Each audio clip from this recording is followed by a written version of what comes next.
कहाँ तक हो गया था मित्रों?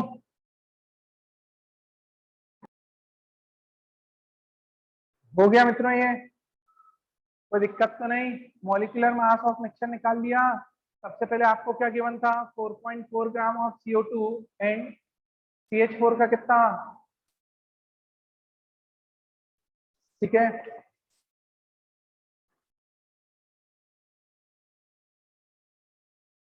अब मुझे मॉलिक्यूलर मास ऑफ मिक्सचर निकालना है। तो मैं क्या करूंगा, सबसे पहले नंबर ऑफ मोल्स निकाल लूंगा। तो number of moles of CO2 is equal to mass of CO2 कितना गिवन था? 4.4 डिवाइडेड बाय 44। ये पॉइंट हटाएंगे, 10 1/10। NCH4 का निकालना है, तो CH4 का 4/16, 1/4। सही है, कितना? 1/4, मतलब ये वैल्यू आएगी 0.1, ये वैल्यू आएगी 0.25। सही है, कोई दिक्कत? नंबर ऑफ मोल्स आ गए। मोलर मास मेरे पास था ही, तो अब मैं सीधे निकाल सकता हूँ molar mass of mixture. Number of moles 0.1 into 44 plus, ठीक है, या फिर अपन सीधे मास का सम divided by number of moles का सम कर सकते थे। ठीक है, ये कर लिया। या अपन सीधे मास का सम करते थे, तो वो रख सकते थे अपन कितना? 4.4 प्लस यहाँ पे कितना? 4 divided by number of moles total, तो वो आ जाएंगे कितने? 0.1 प्लस, तो 1 0 था, तो इसका सम कर दो।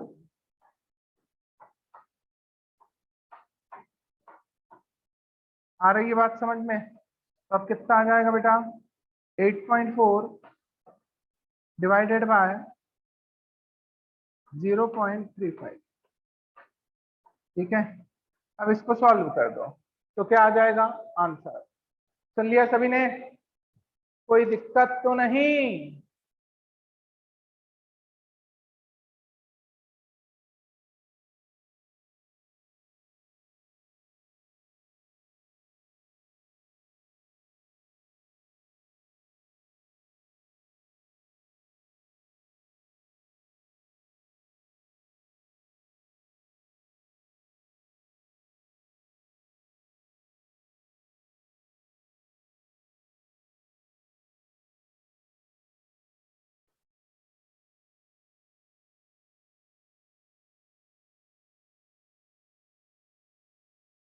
अब 1 ग्राम एटम, चलो ये नोट कर लिया, ये आया समझ में? कोई दिक्कत? अपन ने क्या किया? मास, पहले मास निकाल लिया। मास तो दिया ही था, उन दोनों का सम कर दिया, डिवाइडेड बाय क्या कर दिया? Number of moles. तो क्या आ गया? Molar mass of mixture. तो नंबर ऑफ मोल्स टोटल कितने वो निकालना पड़े हमें। वो कैसे निकाले? Na प्लस एन बी निकालना है। तो Na हमें एन बी गिवन था। कैसे गिवन था? मास के टर्म्स में था, तो डिवाइडेड बाय मोलर मास करा। तो NCO2 number of moles of CO2 is equal to क्या? 4.4 डिवाइडेड बाय 44। तो लिया, यहाँ पे 4 डिवाइडेड बाय 16, तो 1/4 आ रहा है 0.25। वहां पे NCO2 आ रहा है 0.10। तो यहाँ पे मोलर मास ऑफ मिक्सचर क्या आएगा? 4.4 प्लस 4 डिवाइडेड बाय 0.10 प्लस 0.25, तो 8.40 डिवाइडेड बाय 0.35। समझ गए? अब इसको सॉल्व कर लोगे तो मॉलिक्यूलर मास ऑफ मिक्सचर आ जाएगा। कोई दिक्कत तो नहीं दोस्तों? चलो अब लिखो नोट पॉइंट।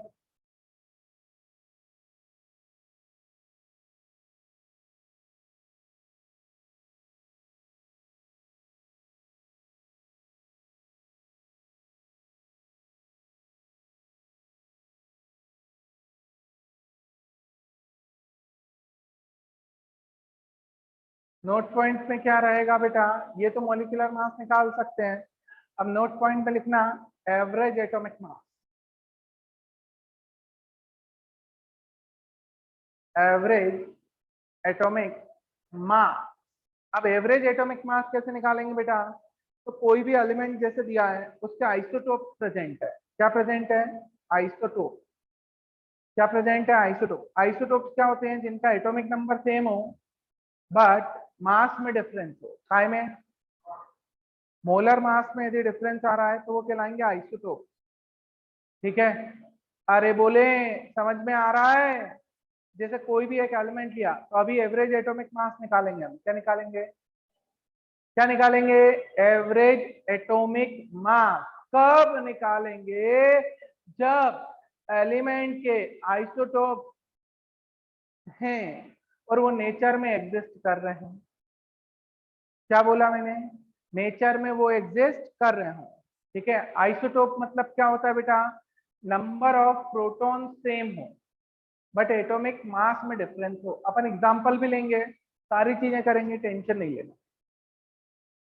तो एवरेज एटॉमिक मास निकालना सब यही मॉलिक्यूलर मास पे बेस्ड है, इसलिए यही करवा दे रहा हूँ। ठीक है, एवरेज एटॉमिक मास कैसे निकालेंगे? जैसे कोई भी एक एलिमेंट ले लिया बेटा, एक इसका एटॉमिक नंबर क्या है? Z। मास ले लिया A1, दूसरा इसी का आइसोटोप, तो एटॉमिक नंबर तो सेम होगा, बस मास में डिफरेंस होगा A2। सही है? अरे बोले अब नेचर में एग्जिस्ट करें। ठीक है, तो हम लेते हैं इसके लिए X%, इसके लिए लेते हैं Y%। और आपको ये पता होना चाहिए जब दोनों ही प्रेजेंट है नेचर में तो इनका परसेंट का सम किसके इक्वल आएगा? 100 के। किसके? क्योंकि पूरे परसेंट का सम किसके इक्वल आता है बेटा? 100 के। तो X Y is equal to 100। यदि एक्स गिवन है तो हम निकाल सकते हैं 100 माइनस एक्स से वाई भी निकाल सकते हो। ठीक है, नेचर की बात करें तो नेचर में ये जो एक्स एलिमेंट था, ठीक है, ये दो आइसोटोप में प्रेजेंट है। ठीक है, अब मैंने कहा ये नेचर में एग्जिस्ट कर रहे हैं इन नेचर। ठीक है, परसेंट रेशियो। अब परसेंट एक्चुअल में निकालते हैं तो जैसे एग्जांपल आपका यदि किसी भी सब्जेक्ट वाइज परसेंट निकालना है तो आप क्या करते थे? जैसे फॉर एग्जांपल आपका केमिस्ट्री में परसेंट निकालना है तो हम क्या, obtained marks divided by total marks into 100, यही होता है percent. Obtained marks divided by total marks into 100। ऐसे हम जब इनका लेंगे बेटा, ठीक है, तो वैसे ही चलेगा, कोई दिक्कत तो नहीं। मतलब X% और ये Y% है, तो एक्चुअल में X% इज इक्वल टू क्या आएगा? A1 upon A1 plus A2 into 100। सही है? मास रेशियो चल रहा है, X% निकाल सकते हो, कोई दिक्कत? यहां पर Y% क्या होगा?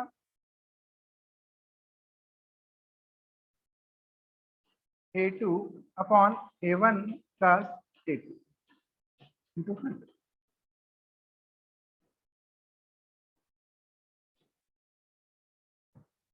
ठीक है, आ रही बात समझ में? X% मतलब, अब X% गिवन है, Y% गिवन है बेटा। क्या क्या गिवन है? X% and Y%। ठीक है, तो हम एवरेज एटॉमिक मास कैसे निकालेंगे वो देखते हैं। तो अभी आपने मॉलिक्यूलर मास निकाला था, सेम वैसे ही होगा।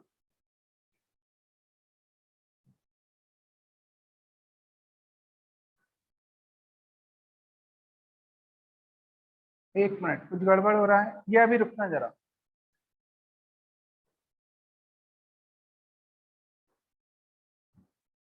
यहाँ पे क्या होगा?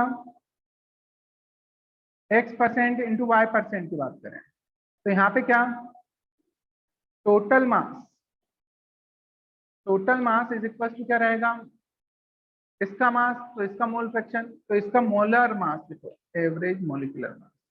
ये रहेगा X बाय 100 इंटू A1। ठीक है, X by 100 into A1 plus Y by 100 into A2। ठीक है, अभी नोट करो जरा, इन नेचर ये क्या है? परसेंट रेशियो में X% एंड Y%। देखो बेटा, X% Y% किसके टर्म में दे रखा है ये भी देखना पड़ेगा, अभी रुक जाना जरा। तो ये मोलर मास जो रहेगा, यदि X% दे रखा है तो X divided by 100 into A1 Y। ठीक है, अब परसेंट रेशियो में दे रखा है, परसेंटेज के टर्म में दे रखा है, अब नॉर्मल रेशियो में दे रखा है। ठीक है, तो ए और इसका B, A is to B. तो यहाँ पे हम क्या करेंगे, मोलर मास निकालेंगे तो निकलेगा A into A one plus B into A two divided by, ठीक है, ये रेशियो में गिवन है। ए पार्ट्स किसके रहेंगे, ए वन वाले के, बी पार्ट्स किसके हैं, ए टू वाले के। तो हमने क्या किया, A into A one plus B into A two divided by A plus B. सुन लिया, divided by A plus B. समझ गए? चलो इतना नोट करो जरा, फिर इसको डिराइव करते हैं, डेरिवेशन बनाएंगे इनके।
हो गया मित्रों, नोट कर लिया।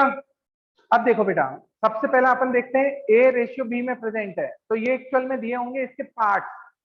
ठीक है, कि ए पार्ट ए वन वाले का है, बी पार्ट किसके हैं, ए टू वाले के हैं। सुन रहे हो? अब यदि अपन बात करते हैं, ये एक्चुअल में पार्ट्स दिए हैं, मतलब इसका मतलब होता है कि इसके मोल्स गिवन है। क्या गिवन है? सुन लो साहब, क्या गिवन है? मोल। पार्ट्स गिवन है, मतलब क्या गिवन है? मोल। कि इसके इतने पार्ट्स हैं, इसके इतने पार्ट्स हैं, मतलब एग्जांपल भी लेंगे, अभी टेंशन मत लेना। अब पार्ट्स गिवन है तो अपन मोलर मास कैसे निकालेंगे? अभी मॉलिक्यूलर मास निकाला था आपने। तो सबसे पहले अपन जब पार्ट्स गिवन होते थे, मतलब नंबर ऑफ मोल्स गिवन है, इसके क्या गिवन है? इसके मोल्स कितने हैं बेटा? ए। इसके मोल्स कितने गिवन है? बी। ये एक्चुअल में पार्ट्स गिवन है, पार्ट्स मतलब मोल्स गिवन है। अब मोल्स गिवन है तो हम क्या करेंगे? पहला तो हमारा यही आता है, मास ऑफ मिक्सचर, तो एवरेज एटॉमिक मास। तो पहले तो मास, ठीक है, इज इक्वल टू क्या होगा? Mass of X Z A one plus mass of X Z A two. यही करेंगे बेटा। अब इसमें नंबर ऑफ मोल्स, तो इसके पार्ट्स कितने थे? A into A one plus, यहाँ पे क्या हो जाएगा बेटा? B into A two. ये समझ में आया? जब इन दोनों को मिक्स कर रहे थे तो टोटल पार्ट्स कितने हो जाएंगे? ए प्लस बी। वो नंबर ऑफ मोल्स अपन ने टोटल कर दिए थे, और इसका आ जाएगा एम कैपिटल। ठीक है, ये हो जाएगा एवरेज। क्या हो जाएगा? एवरेज। तो एवरेज एटॉमिक मास जो रहेगा बेटा, average atomic mass, average atomic mass is equal to क्या आ जाएगा? ए, ठीक है, into A one plus B into A two divided by, आ गया समझ में? ये आ गया एक M is equal to A one plus B A two upon A plus B. आया दोस्तों? कोई दिक्कत? ये समझ में आ गए? यहाँ पे अपन टोटल मोल्स मिक्सचर के लेते थे तो ए प्लस बी हो जाएगा into molar mass, A into A one plus B. अब सेकेंड आपका क्या था? परसेंट के टर्म में। तो परसेंट अपन सभी तरह का परसेंट निकाल सकते हैं, मोल परसेंट, मास परसेंट, सारे परसेंट के टर्म में ले सकते हैं। तो यहाँ पे जो एक्स परसेंट है, मोल परसेंट है, पार्ट परसेंट है एक्स। अब क्या होगा देखते हैं, इसको अपन अब करें आगे एवरेज। इसको मैं ऐसा लिख सकता हूं कि बेटा A upon A plus B, अरे बोलो, into A one plus B upon A plus B into A two. कर सकता हूं? अरे बोले, कोई दिक्कत तो नहीं? अब मैं क्या कर रहा हूं, दोनों साइड हम 100 का मल्टीप्लाई कर दें, मतलब इधर भी मल्टीप्लाई बाय 100 और इसमें भी मल्टीप्लाई बाय 100। कोई दिक्कत? अब इसका अंदर मल्टीप्लाई करो तो क्या आएगा? A upon A plus B into 100 into A one, ठीक है, plus B upon A plus B into 100 into A two. अब बेटा ये वाला जो पार्ट है, इसको हम क्या बोलेंगे? X percent, X into A one plus Y into A two. आया समझ में? क्यों? क्योंकि ये बन गया आपका क्या? ये क्या बन गया दोस्तों? वाई, और ये क्या बन गया? एक्स। तो ये आ गया एम एवरेज, और यहाँ पे मल्टीप्लाई बाय कितना? 100 एम एवरेज। अब मैं डिवाइडेड बाय इसकी क्या कर दूं? 100, और इसके भी डिवाइडेड बाय क्या कर दूं? 100। तो ये बन गया अपना वाला फॉर्मूला। आ गई बात समझ में? अरे बोले, चलो, यहाँ तक कोई समस्या तो नहीं?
चलो हो गया ये।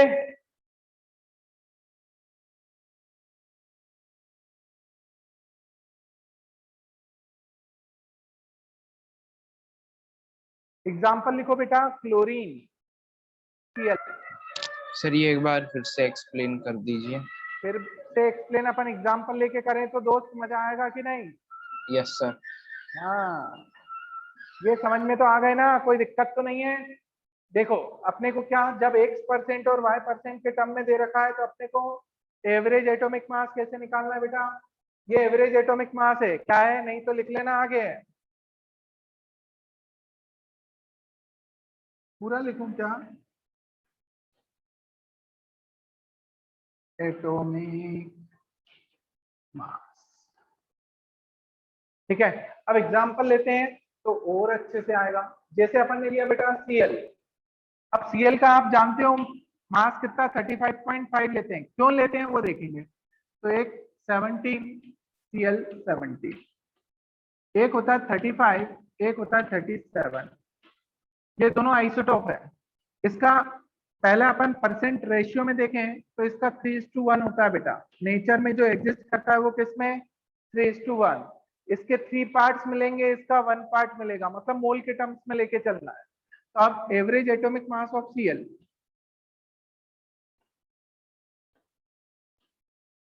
मास ऑफ Cl, इसलिए मैंने बोला था कॉपर का 63.5 आधा नहीं होता। क्यों नहीं होता? देखो नेचर में एग्जिस्ट अलग अलग उसमें कर रहे हैं, फिर इसका एवरेज निकाला जाता है। तो average atomic mass of Cl कैसे निकलेगा? देखो यहाँ पे अपन ने लिया 3 इंटू 35 प्लस, जब रेशियो के टर्म में दे रखा हो तो आपको 3 into 35 plus 1 into 37 divided by total sum करो। टोटल कितना हो गया? 3 प्लस 1 मतलब 4।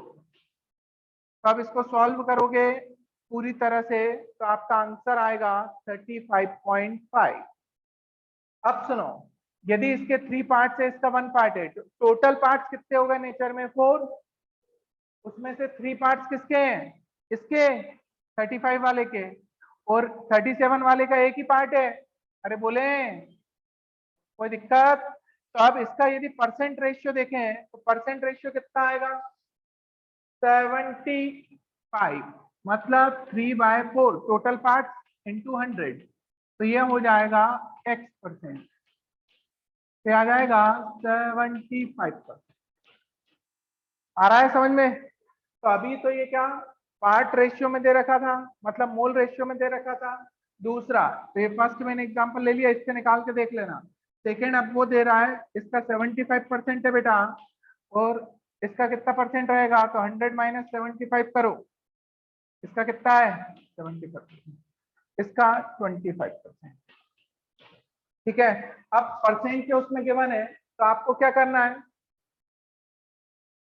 ये 75 दे देता, ये नहीं देता तो भी निकाल देते 100 माइनस करके। क्या करके? क्योंकि टोटल परसेंट तो 100 ही होगा।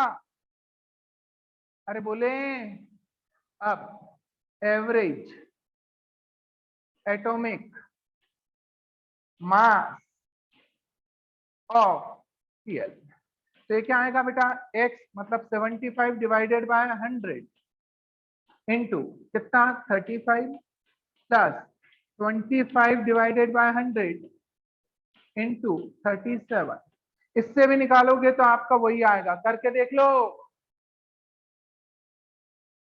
आ गया अथर्व?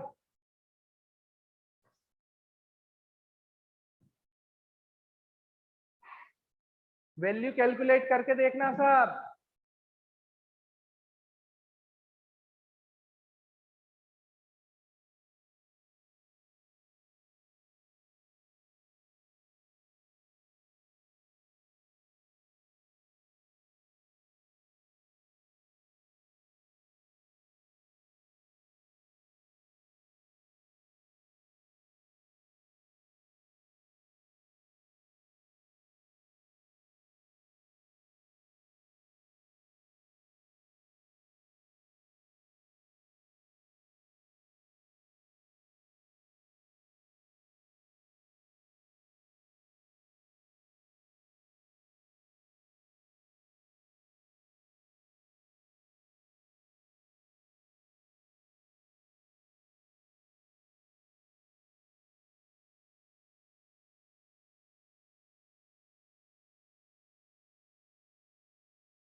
चलो समझ में आ गया सभी को?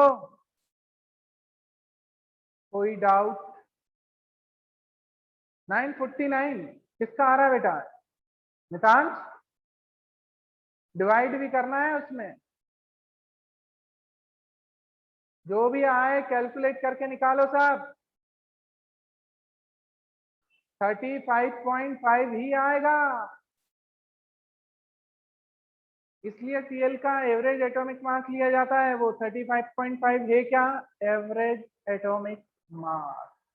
वो दो आइसोटोप के मास से निकाला है, एक 35 और एक 37। 35 वाले का 3 पार्ट प्रेजेंट होता है, तो 37 वाले का 1 पार्ट नेचर में। सुन लिया सभी ने?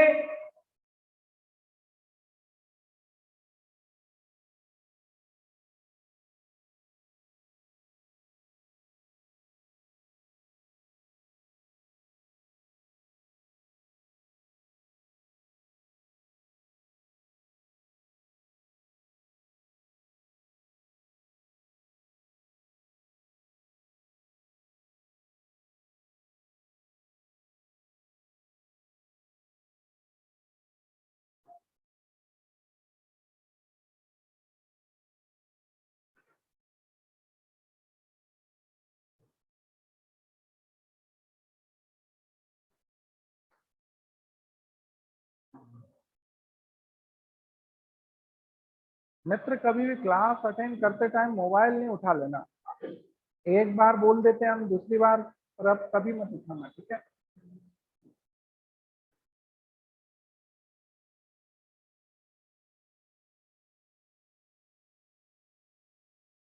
थर्टी 35.5 आ रहा है सभी का?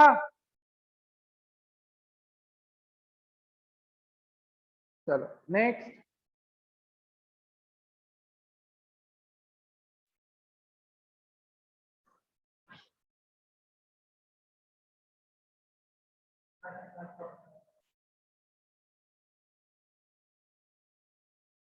चलो next note point.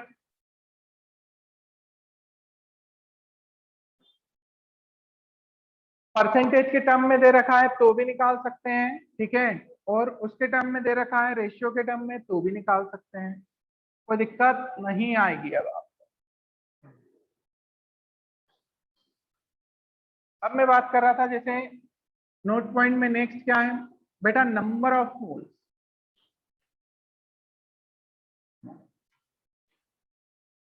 Is equals to gram particle. Gram particle. अब जैसे आपसे बोले और ग्राम मोल्स, जैसे क्वेश्चन में कभी कभी मिस्टेक से हमें क्या होता है, जैसे वो बोलता है calculate the number of gram atom. अब जैसे नंबर ऑफ मोल्स ऑफ कोई भी एटम है, ठीक है, atomic species is equals to होगा ग्राम एटम और ग्राम मोल्स ऑफ एटम। मतलब ले दे के बाद आपको ये ध्यान देना है कि number of moles gram particle. Particle क्या हो सकते हैं? एटम, मॉलिक्यूल और आयन, ठीक है, ये पार्टिकल्स होते हैं। तो आपको हमेशा ध्यान रखना है मित्रों कि यदि कोई आपसे पूछता है calculate the number of gram atom, मतलब मोल निकालना है। क्या निकालना है? ग्राम एटम लिखा है, ग्राम मॉलिक्यूल लिखा है, ग्राम आयन लिखा है, तो आपको क्या फाइंड करना है? Number of mole. आ गई बात समझ में? क्या निकालना है? यहाँ तक कोई भी समस्या हो तो बताएं। ग्राम एटम मतलब भी मोल होता है, ग्राम मोल एटम मतलब भी मोल निकालना है। सीधे पूछ ले नंबर ऑफ मोल तो भी मोल निकालना है। ग्राम आयन कैलकुलेट करना है, मतलब मोल्स कैलकुलेट करना है आयन के। ग्राम मॉलिक्यूल लिखा है, मतलब मोल्स कैलकुलेट करना है मॉलिक्यूल के। ठीक है, सुन लिया सभी ने?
atomic species, number of moles of atomic species is equals to number of gram atom or number of gram moles.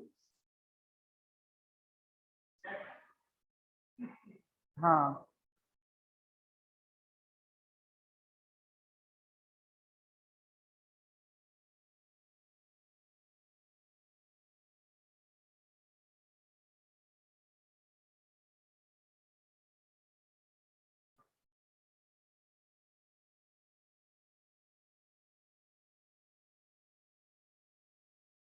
चलो ये पॉइंट समझ में आ गए दोस्तों, कोई दिक्कत तो नहीं? मॉलिक्यूलर मास समझ में आ गया अच्छे से सभी को? फिर ग्राम एटॉमिक मास समझ में आ गया, ग्राम मॉलिक्यूलर मास समझ में आ गया, ये सब आ गए। एवरेज एटॉमिक मास बता दिया, मॉलिक्यूलर मास ऑफ मिक्सचर बता दिया, सबके एग्जांपल्स ले लिए। यहाँ तक कोई भी डाउट है क्या? चलो, तो अब सारी चीजें आपको क्लियर हो गई हैं, कोई प्रॉब्लम तो नहीं है? अब जैसे अपन बात करते हैं फ्लो चार्ट की, फ्लो चार्ट में क्या रहेगा, जैसे मैंने आपको बताया था,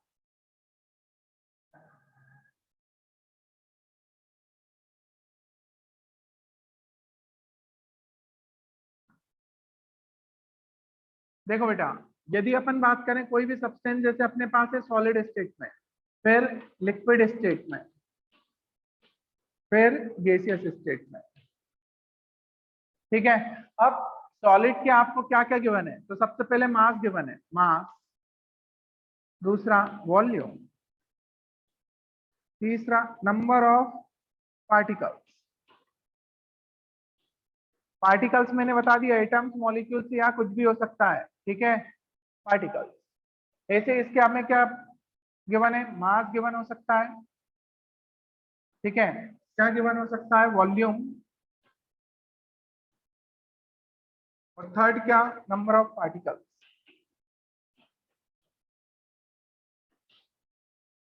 फिर गैस का भी अपने पास क्या गिवन हो सकता है? मास, ठीक है, वॉल्यूम, नंबर ऑफ पार्टिकल्स, ठीक है? ये सारी चीजें हो सकती हैं। तो अब सीधे डायरेक्टली मोल में किस किस को चेंज कर सकते हैं? यहाँ पे अपन ले लिया मोल, तो मोल में कन्वर्ट करने के लिए अपने को क्या क्या चाहिए था, वो आपको सब पता ही है। मास से हम सीधे कन्वर्ट कर सकते हैं काय में? मोल में। कैसे? Mass upon molar mass. यदि सॉलिड का वॉल्यूम गिवन है, इससे डायरेक्टली कन्वर्ट नहीं कर सकते। क्यों नहीं कर सकते बेटा? क्योंकि वॉल्यूम मैंने कहा था केवल गैसियस का होता है, वो volume of gas at STP और एनटीपी डिवाइडेड बाय 22 पॉइंट। फिर सर यदि वॉल्यूम गिवन है, क्या गिवन है? वॉल्यूम, तो फिर हम कैसे निकालेंगे किसी भी सॉलिड का? तो हम उसको कन्वर्ट करेंगे मास। उसके लिए क्या चाहिए रहेगा? डेंसिटी। क्या चाहिए रहेगी? तो पहले हम क्या करेंगे बेटा? वॉल्यूम को कन्वर्ट करेंगे डेंसिटी के उससे, वॉल्यूम इनटू डेंसिटी से, किसमें? मास में। फिर मोल्स निकालेंगे। सुन लिया? डायरेक्ट मोल्स नहीं निकालना है, वॉल्यूम को कन्वर्ट करना है मास में, फिर मोल्स फाइंड करना है। नंबर ऑफ पार्टिकल्स दिया है तो सीधे ही निकल जाएगा, डिवाइडेड बाय 6.022 इंटू 10⁻23। यहाँ पे क्या होता था, जैसे मास दे रखा है W, तो W by M molar mass. यहाँ पे number of particles divided by कितना था? 6.022 इंटू 10⁻23। आ गया समझ में? पर वॉल्यूम में डिवाइडेड बाय 22.4 नहीं करना, केवल किस में करना है? गैस के लिए। ऐसा ही सेम किसका रहेगा? यदि हम इसकी बात करें बेटा, तो मास गिवन है लिक्विड का, चल जाएगा। नंबर ऑफ पार्टिकल्स गिवन है, चल जाएंगे। पर वॉल्यूम गिवन है, डायरेक्टली ये नहीं चलेगा, तो वेले वॉल्यूम को किस में चेंज करना पड़ेगा? ठीक है, समझ गए? डायरेक्ट वॉल्यूम से मोल्स नहीं निकाल सकते, किसके? लिक्विड के। इसमें तो तीनों से ही निकाल सकते हो। Number of particle divided by Avogadro number, volume divided by 22.4 at STP और एनटीपी, ठीक है? और मास डिवाइडेड बाय मोलर मास।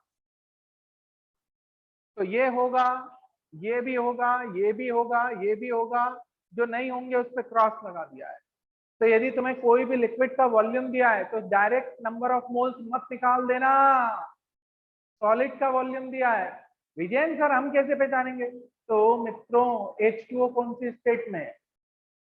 पानी पिया है, कौन सी स्टेट?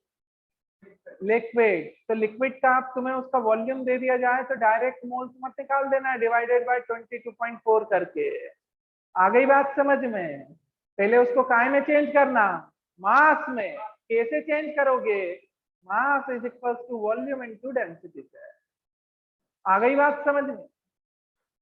जितनी मेटल्स हैं सब सॉलिड स्टेट में है, ठीक है, एक्सेप्ट Hg मरकरी और ये। तो उनका यदि लिक्विड में वॉल्यूम दिया हो तो पहले मल्टीप्लाई बाय क्या करना है? डेंसिटी। मास फाइंड करना है, मास के बाद मोल्स निकालना है, डायरेक्टली मोल्स।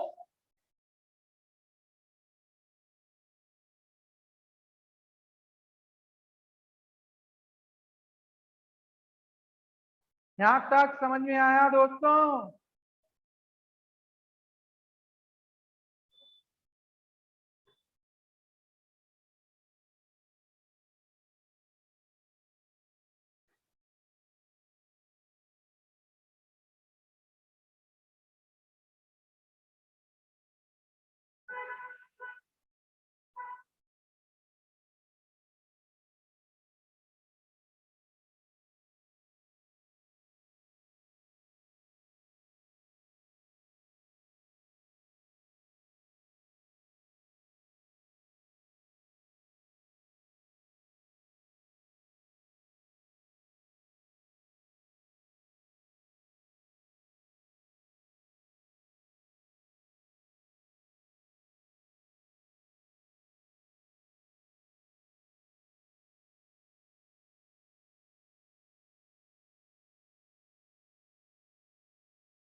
चलो यहां तक कोई समस्या तो नहीं? पक्का दोस्तों? तो अपना ये मोल का जो बेसिक होता है वो पूरा कंप्लीट हो गया है। तीनों उसमें आपको मैंने बता दिया है। नंबर ऑफ मोल्स कैसे कैसे निकाल सकते हैं? सबसे पहला number of particle divided by Avogadro number. Avogadro number क्या होता है? 6.022 इंटू 10⁻23। समझ गए? दूसरा अपन मास के टर्म में लें तो मास अपॉन मोलर मास। तीसरा वॉल्यूम के टर्म में लें तो volume of gas divided by 22.4 litre it STP और एनटीपी। सुन लिया सभी ने? चलो इसके आगे नेक्स्ट कल मिलते हैं। ओके मित्रों, बाय बाय।